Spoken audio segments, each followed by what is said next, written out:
pagi. Selamat pagi. Kita lanjutkan membaca cerita rakyat Papua. Cerita rakyat Papua.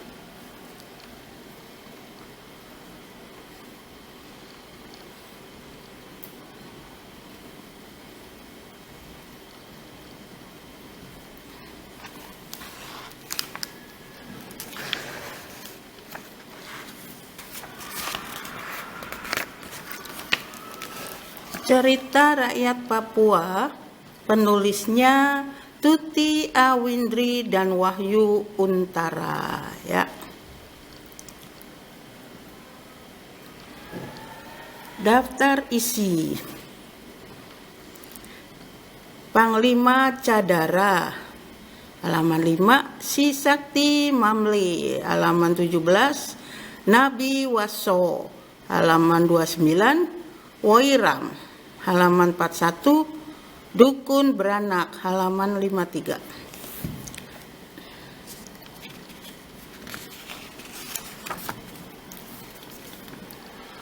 Ya.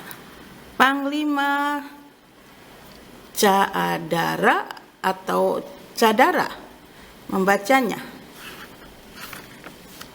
Ya. Panglima Cadara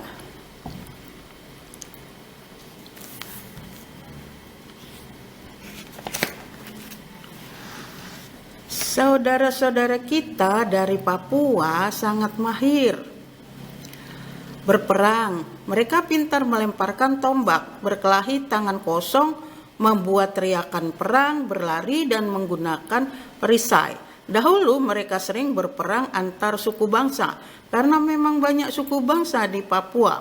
Tetapi sekarang tidak lagi. Perang telah diganti latihan perang-perangan yang digunakan hanya untuk memeriahkan pesta atau memperingati hari-hari besar saja.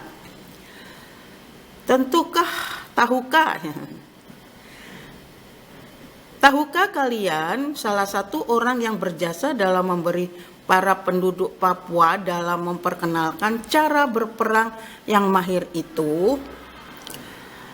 Kalian akan membaca salah satu kisah salah satunya. Kalian akan membaca salah satu kisah salah satunya. Panglima Cadara. Bagi masyarakat Kiman, Cadara adalah pahlawan. Mereka menghormatinya sebagai sesosok panglima perang dan pemimpin yang hebat. Berikut adalah kisah Cadara. Pada suatu ketika di desa Krademaru terdengar teriakan tangis sangat keras dari salah satu rumah penduduk. Seorang bayi telah lahir, bayi dari Wire rupanya. Seorang bayi laki-laki yang montok dan sangat sehat. Gembira hati Wire mendapat anak lelaki yang sangat tak ternilai itu. Dia pun membuat pesta.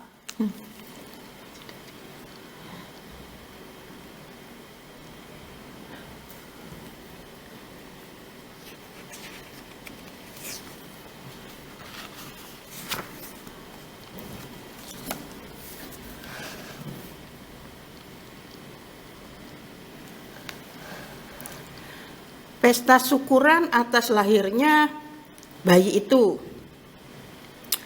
Wire memberi nama bayinya Cadara. Cadara tumbuh menjadi anak yang sangat sehat dan tangkas. Cadara ketangkasannya jauh melebihi anak-anak sebayanya. Dia bisa memanjat, berlari, meloncat, dan berenang.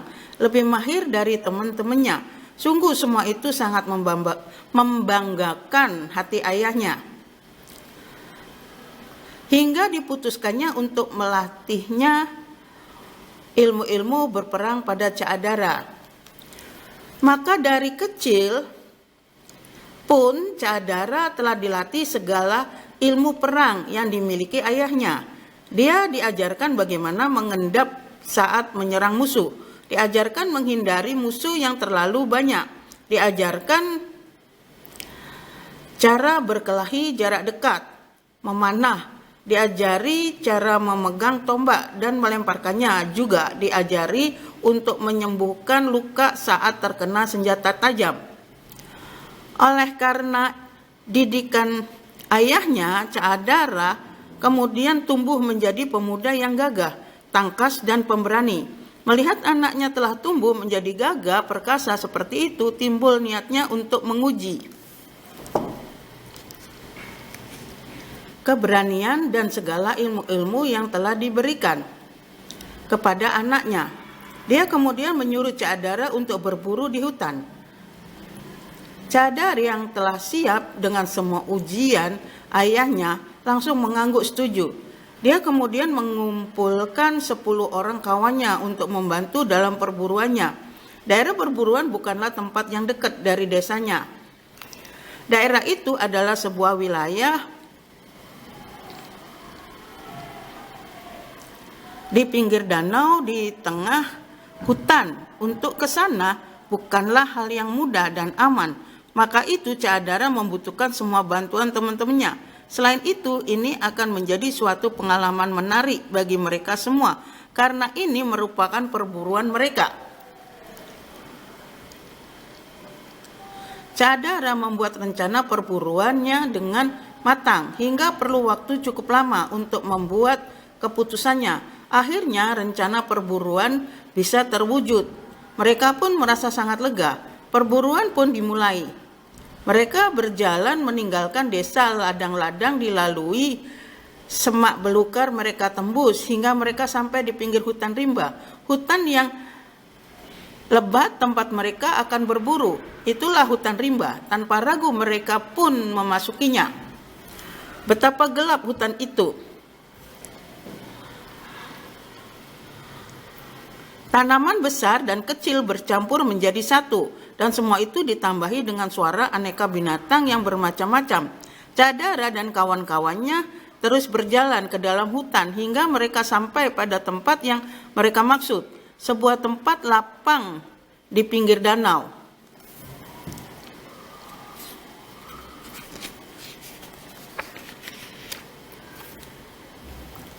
Daerah itu ternyata banyak hewan buruannya. Mereka sangat suka dengan keadaan itu hingga mereka memutuskan untuk berkemah di sana. Hari pertama mereka mendapatkan sebuah babi hutan yang gemuk yang akan membuat mereka semua pesta daging babi bakar.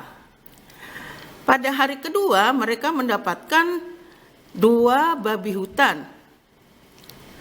Hingga hari ke-6 mereka selalu sukses mengadakan perburuan tanpa ada halangan apapun. Pada hari ke-7, bahaya tampak datang mengancam. Seekor anjing pemburu terlihat menyelinap dan berlari-lari di ladang perburuan mereka.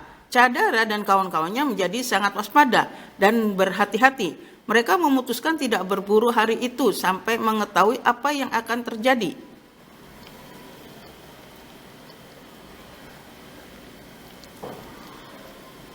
Anjing pemburu merupakan pertanda buruk bagi mereka. Anjing berburu adalah pertanda adanya pemburu dari suku lain mendekat. Jika mereka saling bertemu, maka kemungkinan besar akan terjadi rebutan ladang perburuan. Arti dari semua itu adalah perang. Caadara dan kawan-kawan harus bersiap menghadapi keadaan perang. Hari itu dan lamanya belum terjadi apa-apa. Tetapi Caadara dan para rekannya tetap waspada. Di pagi hari saat Caadara dan rekan-rekan mereka baru bangun, terdengarlah teriakan menggemburu yang mengerikan. Musuh telah datang. 2 rekan Caadara menjadi begitu ketakutan.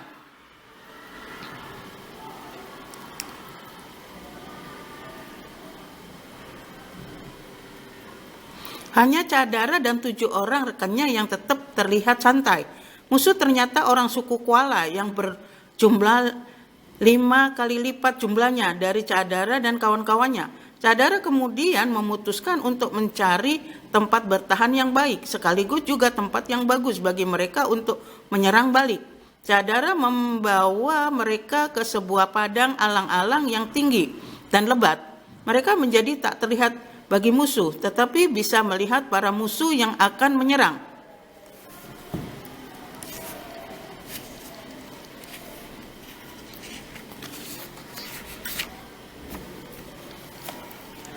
Musuh datang dengan teriakan perang yang mengerikan, tetapi Cadara tak terpengaruh. Suasana menegang dan perang pun tak terelakkan. Perang yang tak seimbang, 10 orang melawan 50 orang. Teriakan perang, ayunan, tombak, tongkat, pemukul, perisai yang berbenturan, teriakan kesakitan, semua berbaur menjadi satu dalam perang itu. Cadara dan para sahabatnya berperang seperti banteng terluka. Mereka berperang dengan gagah berani dan tanpa mengenal takut, terutama Cadara. Cadara berperang dengan cara yang aneh. Dia tidak memakai perisai untuk melindungi tubuhnya. Dia pun tidak menggunakan tombak atau pemukul. Dia memakai parang yang disambarkannya ke setiap musuh di depannya. Jurus perang yang aneh itu ternyata sanggup membuat roboh puluhan musuh dengan singkat. Melihat cara perang Cadara yang luar biasa itu, para musuh menjadi gusar. Mereka merasa takut dan melarikan diri. Cadara sangat lega, musuh terusir perang. Cadara sangat lega, musuh terusir pergi. Teman-temannya sangat gembira dan mereka pun menjadi sangat bangga dan kagum memiliki rekan dan pemimpin yang hebat seperti itu. Orang-orang kampung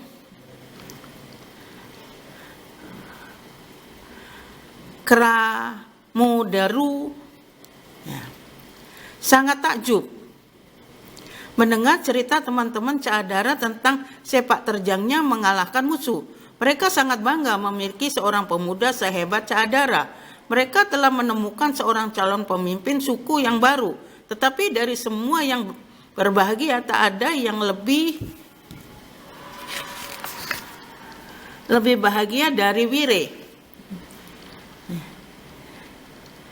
Anaknya sekarang telah menjadi lelaki sejati yang sangat hebat dan pantas memimpin suku.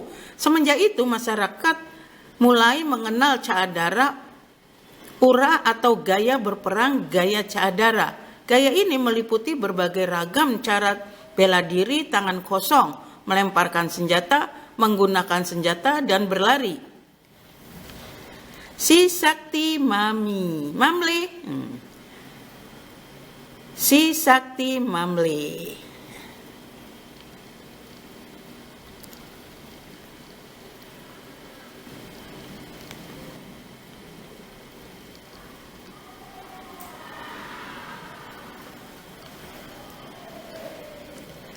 Di daerah Srit Papua atau dua buah batu yang legendaris. Batu itu berbentuk datar. Orang bilang itu adalah sandal dari Mamle. Konon dahulu dia sering mengenakan saat sedang mengajar kebaikan pada masyarakat sana. Mamle si cerdik dan si sakti yang legendaris. Berikut adalah kisahnya. Pada suatu ketika ada 2 orang yang berlainan suku menikah. Pihak lelaki berasal dari suku Frisa dan pihak perempuannya berasal dari suku Sandrave. Mereka hidup bahagia dan tak lama berselang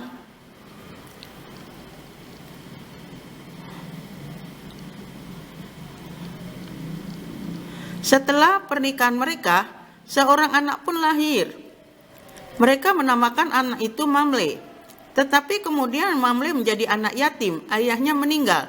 Oleh karena itu dia ikut bersama ibunya. Kemudian mereka tinggal di Bolsase, di daerah Wen. Ibunya kemudian bercocok tanam di sana. Dia membuka ladang dan menanam ubi serta sayur-sayuran. Mamle telah terbiasa membantu ibunya semenjak kecil. Dia anak yang sangat rajin dan taat pada ibunya. Pada suatu hari dia disuruh membantu ibunya.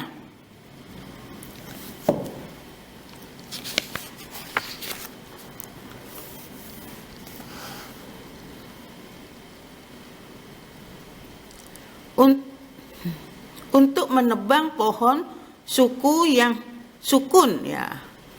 Untuk menebang pohon sukun yang tinggal satu-satunya di ladang mereka. Memang biasanya ibu Mamle menyuruhnya menebang sukun yang ada di ladang mereka. Mamle sangat senang dengan pekerjaan itu hingga tak terasa pohon itu tinggal satu. Dengan membawa kapak batunya, Mamle mulai memanjat pohon sukun yang terakhir itu. Satu persatu dipotonginya dahan-dahan pohon sukun untuk memudahkannya menebang nantinya. Namun tiba-tiba angin bertiup kencang hingga membuat pohon sukun bergoyang-goyang. Ibu Mamle yang melihat anaknya masih di atas pohon sukun yang tinggi dan bergoyang-goyang merasa khawatir. Dia berteriak menyuruh Mamle cepat turun. Melihat keanehan yang dimiliki anaknya itu, ibunya berpikir bahwa anaknya seorang yang sakti, sesuai dengan namanya Mamle, memang bermakna sakti. Mamle yang patuh pada ibunya langsung turun.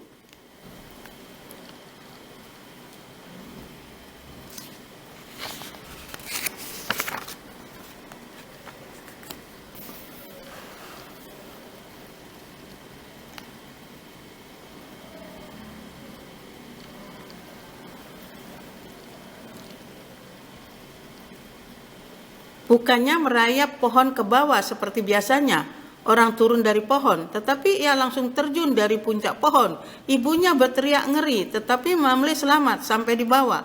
Melihat keanehan yang dimiliki anaknya, ibunya berpikir bahwa anaknya seorang yang sakti, sesuai dengan namanya Mamle, memang bermakna sakti. Dua tamu yang datang adalah perempuan-perempuan menarik dari suku Sandrave. Kejadian aneh kedua tampak saat Mamle telah menginjak awal dewasa. Saat itu Mamle telah selesai membangun rumah tarinya, sebuah bol taro. Karena sudah selesai, dia mengundang orang dari berbagai daerah untuk menghadiri pesta pertama di rumah tarinya. Dua tamu yang datang adalah perempuan-perempuan menari dari suku Sandrave. Keduanya ternyata sangat tertarik pada Mamle, dan ternyata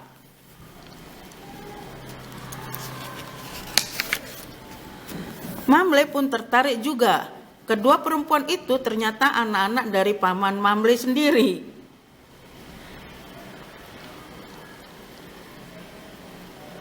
Tetapi hubungan mereka tak disetujui oleh para pemimpin suku Sandrave. Ketegangan pun terjadi hingga Mamle akhirnya dikejar-kejar para lelaki tamu pesta lainnya. Mereka akan membunuh Mamle. Untung saja Mamle bisa meloloskan diri tepat waktu, walaupun harus tetap berlari menghindari kejaran. Kalian boleh bunuh aku setelah kalian meminum tuakku ini, ujar Mamle pada para pengejarnya. Dalam pelariannya, Mamle melihat sebuah pohon enau. Terlintas dalam pikirannya untuk mengelabui para pengejarnya dengan bantuan pohon enau. Dengan membawa bumbung kecil, dia memanjat pohon enau itu. Dia ingin menyadap pohon enau dan menggunakan bumbung itu sebagai wadahnya. Dia ingin membuat tuak yang akan diminumkannya pada para pengejarnya, hingga mabuk dan tak bisa mengejarnya lagi.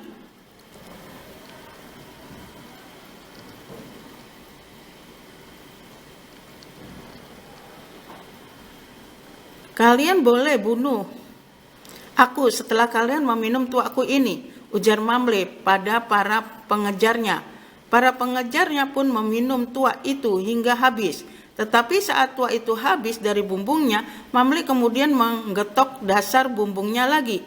Penuhlah tuak lagi, katanya.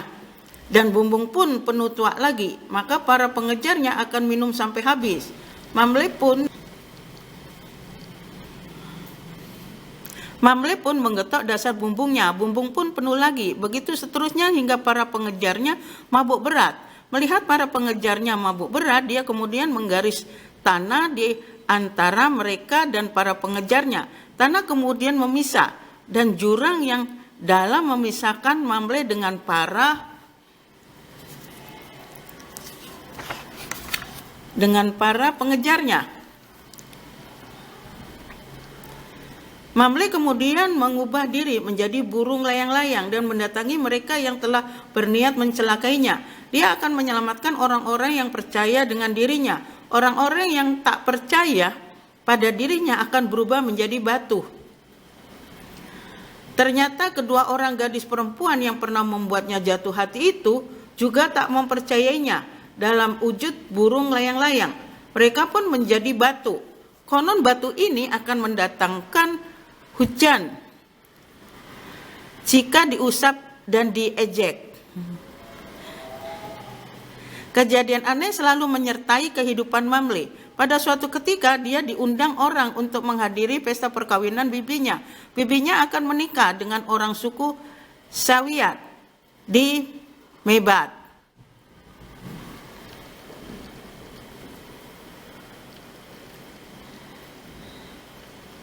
Perjalanan menuju daerah itu sukar dan menjengkelkan. Semua itu masih ditambahi 2 gunung yang tinggi menghadang. Gunung Tles dan Gunung Yilo.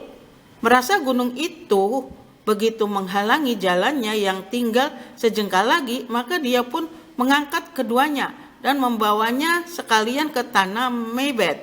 Pada bekas kedua gunung itu sekarang terdapat 2 danau yang sangat indah.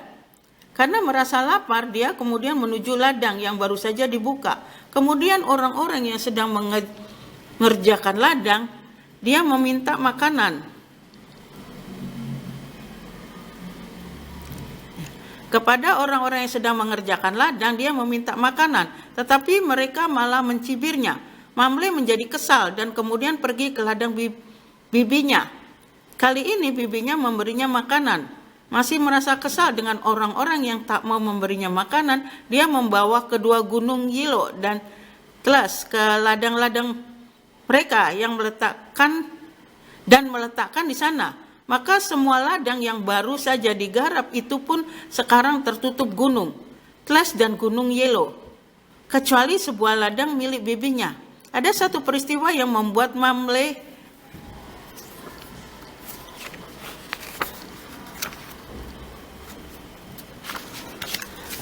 meninggalkan daerah pegunungan di lembah.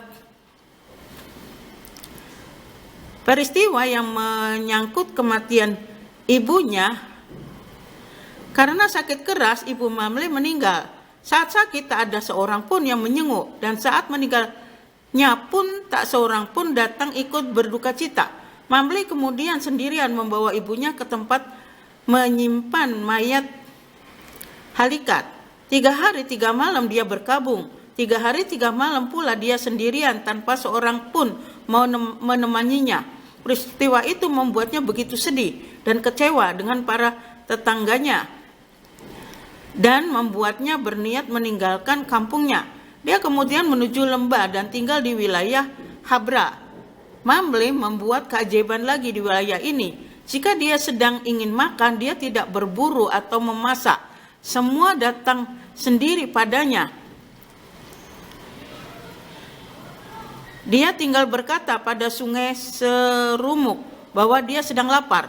Maka sungai pun memberi semua jenis ikan yang ada di dalamnya dalam keadaan siap makan.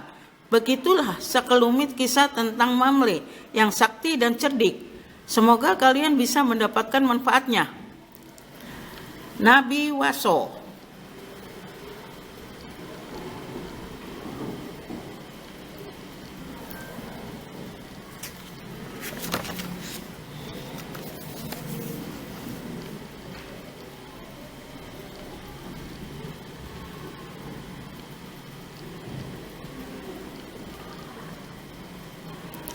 Setiap bangsa memiliki seseorang yang selalu berniat untuk meluruskan adat yang telah dianggap menyimpang dari kebenaran. Dia tanpa mengharapkan imbalan apapun akan terus berjuang agar masyarakatnya bisa mendapatkan kebaikan kembali. Terkadang dia memiliki semacam keajaiban yang tak dimiliki setiap orang. Orang-orang semacam ini sering kalian kenal sebagai nabi. Di Papua pernah ada seorang semacam itu. Dia juga selalu mengajak orang berbuat kebaikan dan menganut suatu keyakinan yang benar. Namun orang itu adalah Waso. Tidak seorang pun tahu asal muasal dari Waso. Tak ada tanah kelahirannya, tak ada pula yang tahu sukunya, seolah dia muncul begitu saja di bumi ini. Kemunculannya yang tiba-tiba itu mengejutkan masyarakat Kemtuk Gresi. Dia memperkenalkan suatu ajaran keyakinan yang sama sekali beda daripada apa yang diyakini masyarakat setempat. Saat itu warga Kemtuk Gresi menyembah binatang dan pepohonan yang keramat, sedangkan Waso mengenalkan keyakinan baru yang dia katakan sebagai wali. Walidu, artinya wali ayah. Dia meminta agar para warga setempat mengikuti ajaran yang dibawanya.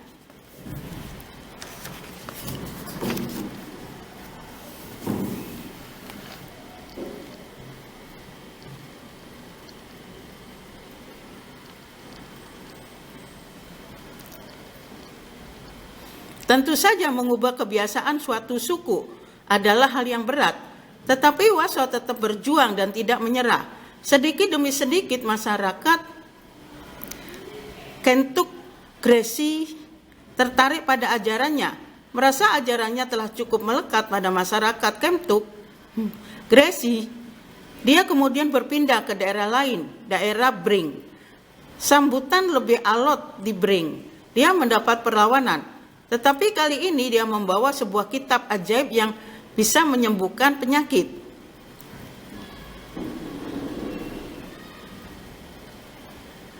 Dengan kitab itu dia menyembuhkan masyarakat Bring yang sakit. Keajaiban yang dibawanya itu membuat masyarakat tertarik dan sebagian dari mereka mulai tertarik pada ajarannya. Para tetua Bring menjadi resah, tak ingin kehilangan pengaruhnya. Mereka pun melarang ajaran Waso menyebar di kalangan masyarakatnya. Tetapi walaupun dilarang, sebagian masyarakat tetap semakin menyukainya. Bring kemudian mulai bergolak. Terjadi pertentangan antara pihak yang mendukung Waso dan yang menentangnya. Meskipun begitu, pengaruh Waso yang belum kuat tidak mampu menghadapi keyakinan asli yang masih banyak sekali dianut warga Bring. Warga Bring yang tak setuju juga semakin marah dengan Waso karena dia selalu berjalan sendiri.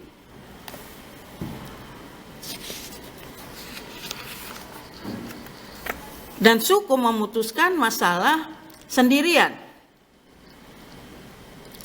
Masyarakat Bring terbiasa memutuskan setiap permasalahannya dengan merundingkannya pada kepala sukunya. Hal yang sangat aneh ini semakin menguatkan kebencian mereka pada Waso, hingga mereka pun memutuskan mengusir Waso dari Bring. Selain melarang ajaran Waso, mereka sekarang mengusir Waso dari Bring.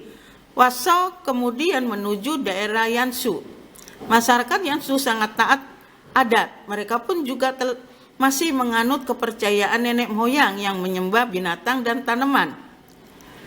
Di Yansu nasibnya tidak semakin membaik. Tidak ada seorang pun yang mengacukannya. Sebesar apapun usaha Waso mendekati mereka, masyarakat Yansu tetap tak mau didekati. Kitab yang menjadi alat penyembuh itu akhirnya yang bisa sedikit membuka jalan. Berkenalan dengan penduduk Yansu.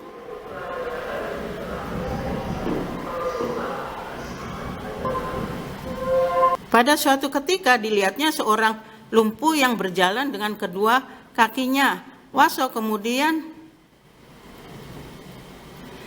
mengobatinya dan sembuh. Orang lumpuh itu kemudian menjadi murid Waso yang bersedia menerima ajarannya. Kesembuhan orang lumpuh oleh Waso itu telah membuat orang Yansu tertarik. Mereka kemudian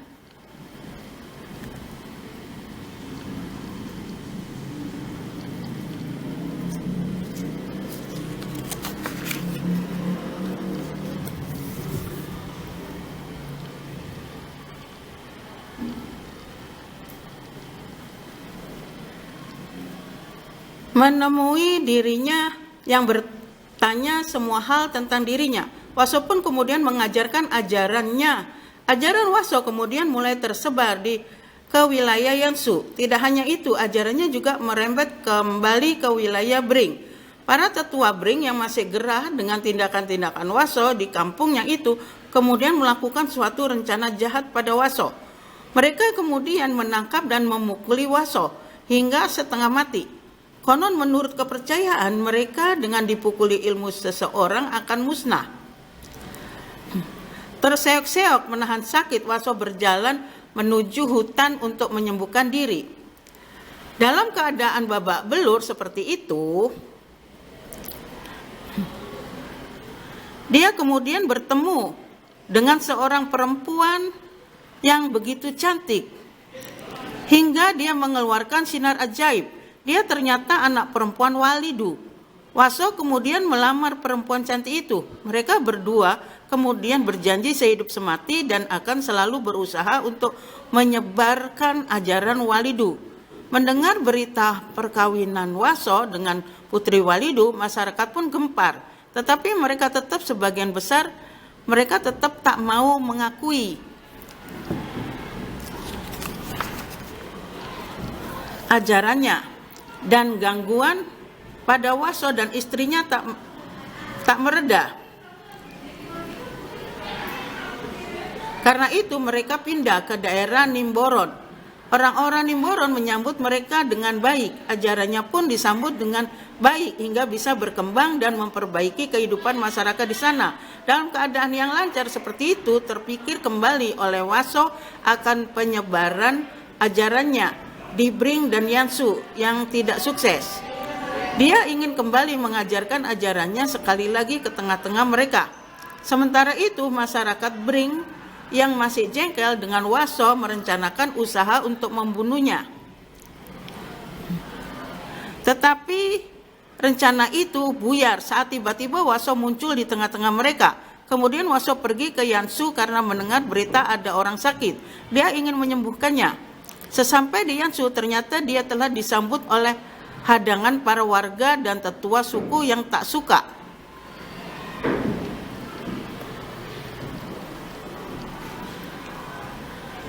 Dengan dirinya, mereka jelas-jelas ingin menghabisinya, maka mereka pun mengeroyok Yansu hingga tewas.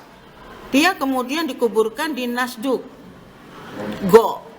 Kemudian kuburan itu dipindah ke Sikati Mabun. Ada keanehan saat jenazah Waso akan dimakamkan kembali. Segerombolan binatang seperti lalat, ular, jangkrik, dan lainnya tampak mengerubuti bekas lukanya. Dan setelah itu mereka berubah rupa menjadi binatang-binatang yang berwarna cantik. Jenazah Waso tak lama di Katimabun karena kemudian jenazahnya dicuri dan dimakamkan kembali di Dumwap. Untuk mengelabui penjaga makam lama, mereka menggantikan bekas jenazahnya dengan batang pisang. Beberapa hari setelah kematiannya, Waso bangkit kembali dari kuburnya. Dia pulang ke rumahnya. Anaknya yang kebetulan melihatnya terlebih dahulu kemudian berteriak pada ibunya bahwa ayahnya telah kembali. Ibunya menghardik bahwa ayahnya telah meninggal dan tak akan kembali lagi. Su terkejut sekali saat Waso suaminya kembali dari kematiannya. Kemudian Waso mengatakan dia tidak mati sama sekali dan dia datang hanya untuk mengatakan padanya untuk mengungsi karena tanah ini akan terjadi bencana besar. Dia mengatakan hal itu merupakan hukuman bagi orang-orang yang tak mau mendengarkan kebajikan yang dia sampaikan. Setelah menyampaikan pesannya itu, Waso pun menghilang. Tak lama kemudian setelah Su dan anak-anaknya pergi, maka terjadilah bencana besar. Gempa melanda dan badai menghantam membuat semua orang ketakutan dan menyesal telah mengajukan ajakan Waso. Waira.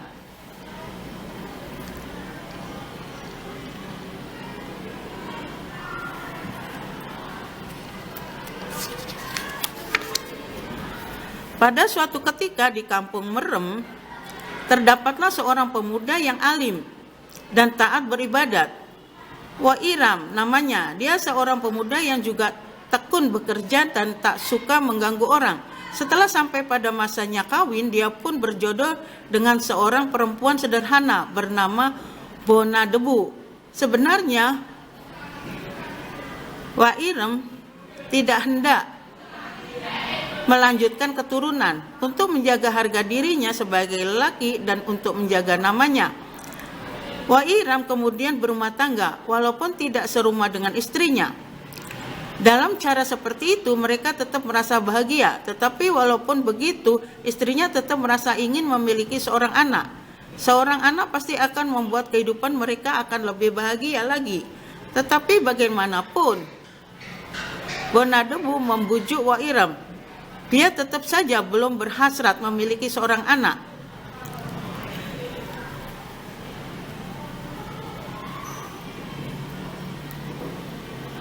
Waktu berganti dan Wa'iram pun ternyata ingin memiliki anak. Dia kemudian memohon pada penguasa semesta untuk memberinya seorang anak. Dengan sungguh-sungguh dia berdoa hingga dikabulkan memiliki anak dengan cara yang aneh, dari darahnya sendiri. Pada suatu hari Wa'iram membuat mata panah untuk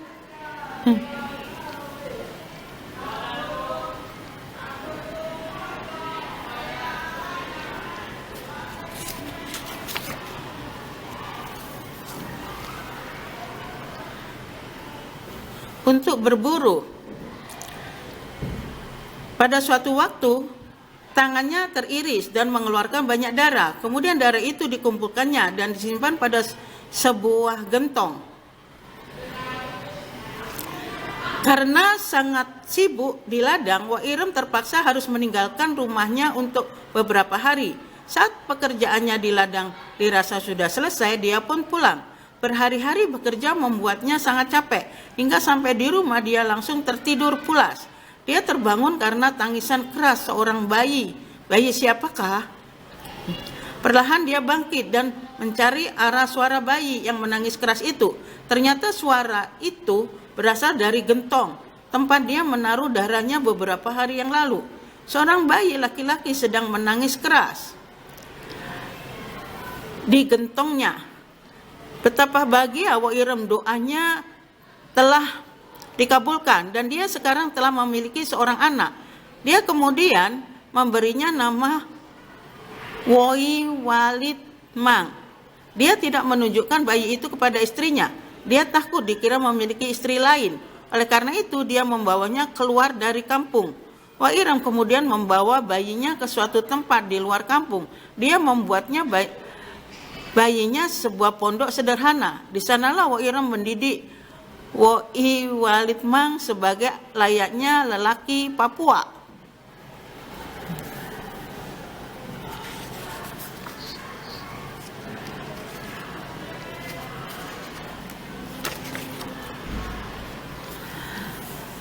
Dia mengajarkan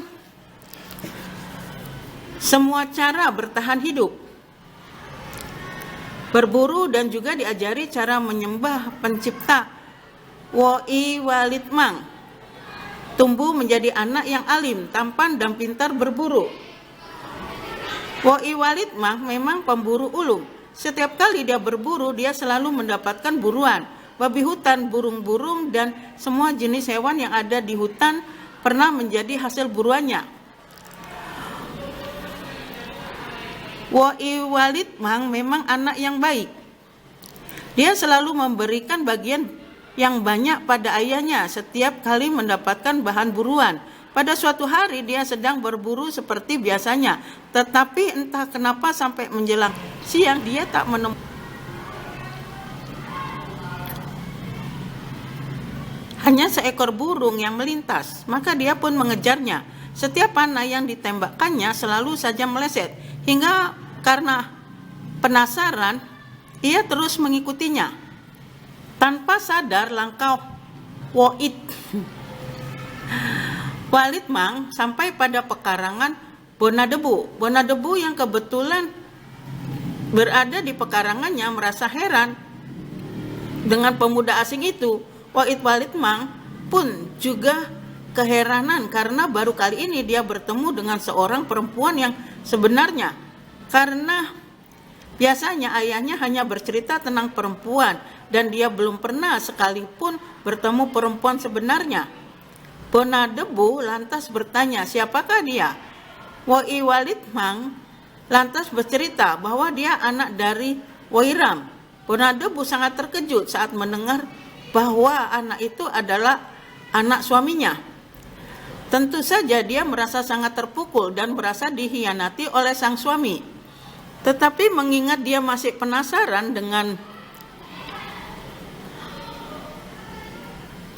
Wa'id Malik Mang dan Wairam yang telah dianggap tega mengkhianatinya, maka dia memutuskan untuk mengantar anak itu pulang ke rumahnya. Dalam perjalanan terpikir oleh Bonadebu untuk memberi oleh-oleh bagi Wairam. Kebetulan Sungai Wasi tak jauh dari tempat mereka berjalan. Sungai Wasi terkenal banyak udangnya. Wai Walid Mang kemudian menyelam di sungai. Di pinggiran sungai itu banyak goa-goa kecil tempat udang bersembunyi.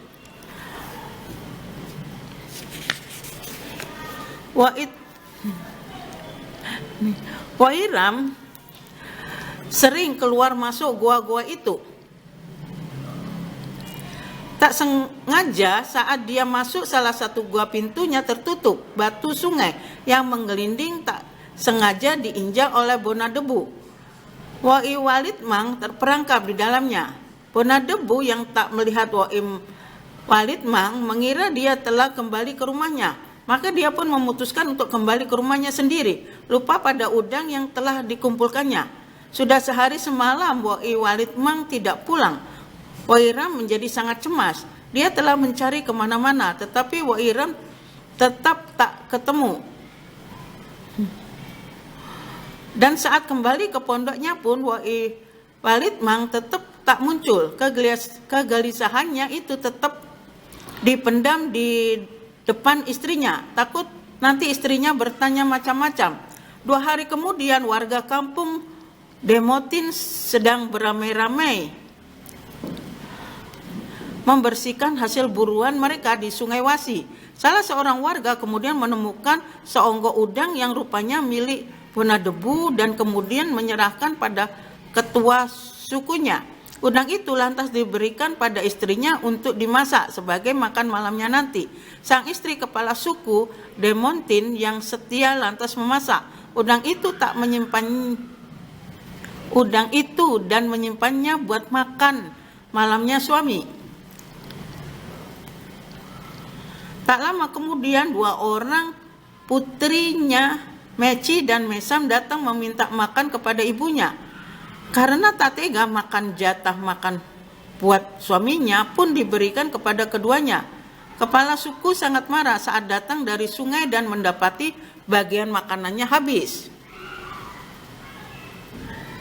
Perang mulut dengan istrinya tak terelakkan. Hal itu membuat Meci dan Wasi sangat sedih. Hingga mereka memutuskan untuk ke Sungai Wasi mencarikan udang sebagai pengganti udang bagian ayahnya.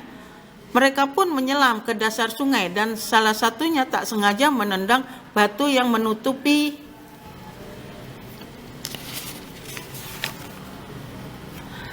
goa tempat Wai Walid Mang terperangkap. Tubuh Wa'id Malik Mang pun hanyut keluar terbawa arus hingga akhirnya bisa mereka temukan. Dengan bantuan kedua gadis itu, Wai Walid Mang bisa sadar kembali. Sebagai tanda terima kasih, kemudian Wai Walid Mang selalu mencarikan udang bagi mereka berdua. Maka setiap hari di rumah kepala suku Demotin selalu ada udang dari Wai Walid Mang. Karena penasaran dengan asal udang itu, kepala suku bertanya kepada kedua putrinya. Keduanya berkata bahwa udang-udang itu adalah pemberian teman mereka Wai Walid Mang. Hubungan Wai Walid Mang dengan Meci kemudian semakin erat hingga suatu hari Wai Walid Mang datang pada kepala suku Demotin untuk melamarnya.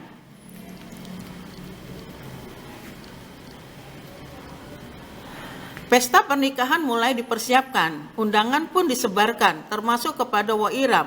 Betapa terkejut Wairam saat tahu bahwa yang menjadi mempelai pria adalah Wai Walid Mang, anaknya yang dicari-cari. Dia merasa dibohongi, dia merasa anaknya selama ini telah disembunyikan dari dirinya.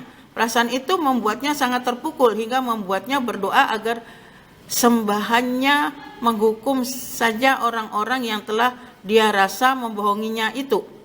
Maka kemudian turunlah hujan badai yang sangat deras, petir menyambar dan menghancurkan semua pesta pernikahan. Setelah hujan berhenti, semua makanan berubah menjadi patung batu.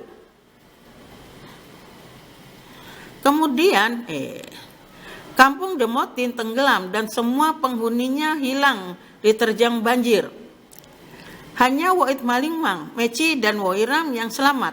Setelah itu konon Wairam memberi banyak petuah tentang kebaikan pada mereka.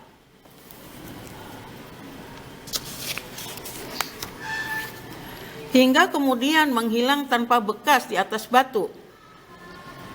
Sebuah sungai hanya tapak kakinya saja yang tersisa. Begitulah kisah Wairam. Konon masyarakat Merem merupakan anak keturunan Wairam.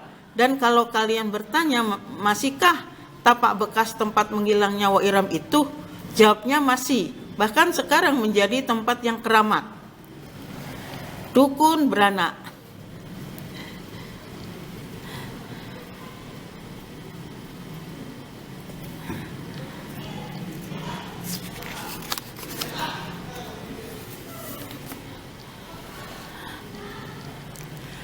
Berikut akan kalian baca sebuah kisah yang akan membuat kalian tahu bahwa pengetahuan dan keterampilan bisa menyelamatkan jiwa banyak manusia. Ini merupakan sebuah cerita dari suku Kondolongit. Suku Kondolongit tinggal di muara sungai Beraur di sebuah tempat bernama Amaksen. Pada zaman dahulu kala, hidup suku Kondolongit sangat bahagia. Lembah muara sungai memberi mereka tanah yang sangat subur dan bisa ditanamin apa saja. Sungai memberi mereka ikan yang melimpah. Sungguh bahagia kehidupan suku Kondolongit.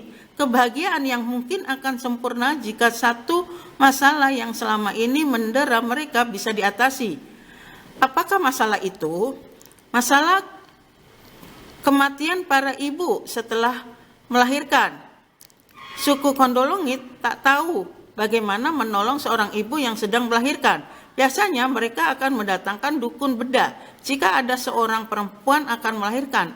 Tugas para juru bedah ini adalah membedah perut si perempuan yang akan melahirkan dan mengeluarkan bayi dari perutnya. Mereka tidak seperti dokter bedah sekarang yang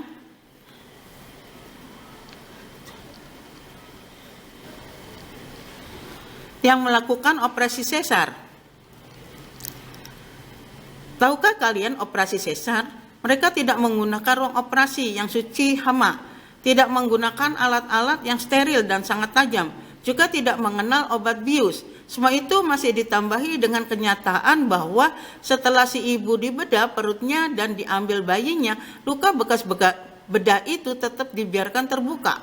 Tentu saja luka tidak sembuh dan akan terjadi pendarahan yang mengakibatkan si ibu mati beberapa saat setelah proses kelahiran yang mengerikan itu karena kehabisan darah dan juga kelelahan. Keadaan yang mengerikan itu terus terjadi hingga 100% perempuan yang akan melahirkan pasti mati karena praktek perdukunan yang aneh itu.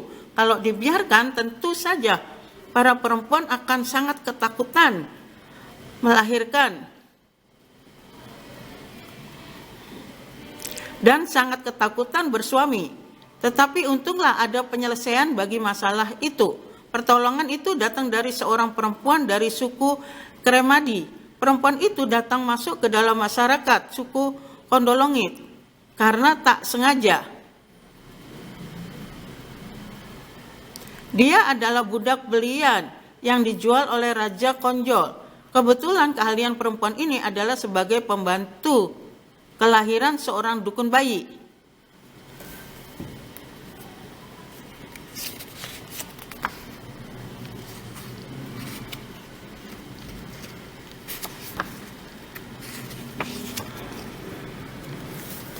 Mendengar cerita nasib perempuan yang selalu mati, Di tangan alat pembedah para juru bedah perut bayi, dia menjadi sangat prihatin. Bagaimanapun praktek seperti itu harus dihentikan, dan karena dia seorang dukun bayi, sudah sewajarnya ia melakukan tugas mengubah budaya yang mengerikan itu. Setelah beberapa bulan tinggal di daerah itu, terdengarlah olehnya seorang perempuan akan melahirkan. Ini merupakan saatnya, begitu pikir dukun bayi itu. Si dukun bayi telah siap untuk mengubah cara-cara melahirkan yang ada pada suku Kondolongit. Kemudian dia berlari ke arah rumah perempuan yang akan melahirkan itu.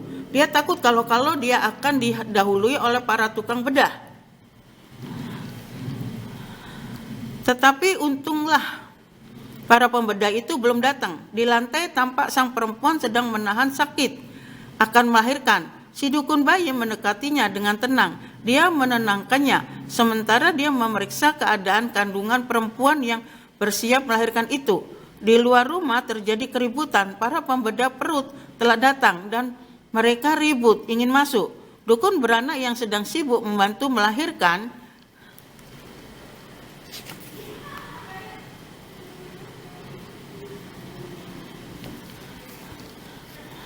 perempuan itu kemudian menghardik mereka untuk jangan mengganggunya. Dia berjanji akan menolong perempuan itu dan juga tak akan membuat perempuan yang akan melahirkan itu mati seperti biasanya. Tentu saja para pembedah itu terbengong-bengong dengan adanya perempuan asing yang telah melangkahi pekerjaan mereka itu. Tetapi mereka memutuskan untuk membiarkannya, toh tak ada jalan lain selain membedahnya. Kata salah satu dari mereka, perempuan itu pasti juga akan mati.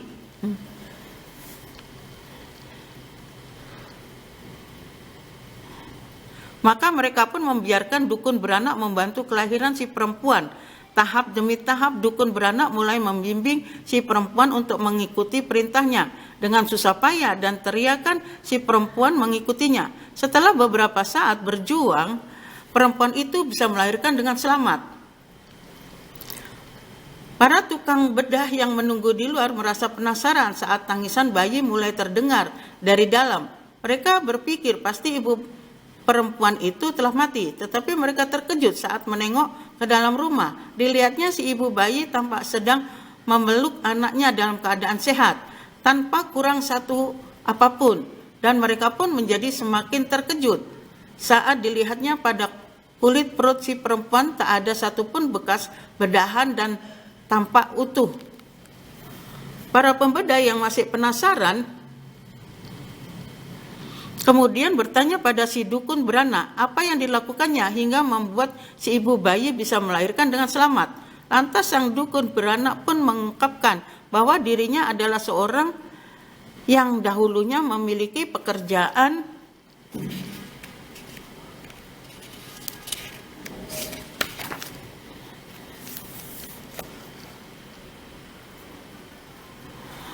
sebagai dukun beranak. Karena mereka tak paham tentang pekerjaan dukun beranak, maka si dukun beranak pun mengatakan bahwa dukun beranak adalah seorang yang bertugas membantu seorang perempuan melahirkan hingga dia bisa melahirkan dengan selamat. Para tukang bedah itu semakin keheranan.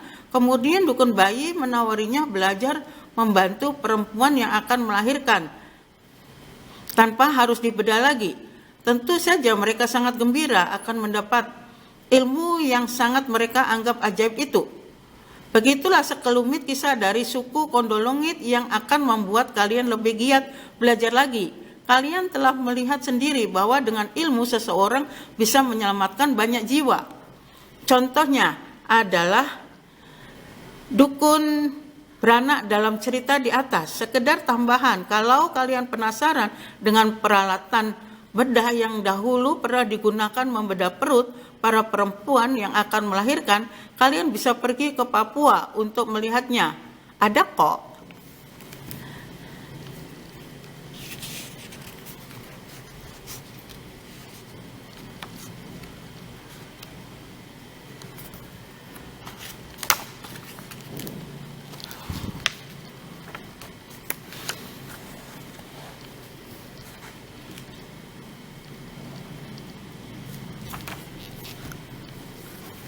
Sampai jumpa.